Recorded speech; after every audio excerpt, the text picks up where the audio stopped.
Ada sa 1,115 ka mga aplikante gikan sa nagkadayang rehiyon sa Eastern Mindanao ang nisalmot ug nanimpalad nga mamahimong kabahin sa Philippine Navy sa gilusad nga mobile recruitment sa Naval Station Felix Apolinario, Panakan ning syudad sa Davao. Sa pagiginabi sa Armen Davao kang Lieutenant Brian Arellano, OIC recruitment team sa Philippine Navy, 60% sa mga aplikante ang nakapasa, din 565 sa Sailor Basic Course kun mga enlisted personnel, 33 alang sa Naval Forces Candidate Course kun NOCC ug 97 usab ang nakapasar alang sa Marines. Pagdating sa gate, ma'am, ang ginagawa natin, ma'am, hiningaan na kagad natin yung mga bata, ma'am, ng vaccination card.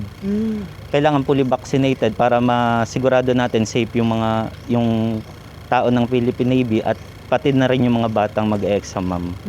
Sumala ni Arellano, striktong gipatuman atol sa mobile recruitment ang minimum public health protocol ug kinahanglan nga fully vaccinated ang mga aplikante. Ang mga nipasar nga mga aplikante para sa Sailor Basic Course mopailam og 6 ka bulan nga training.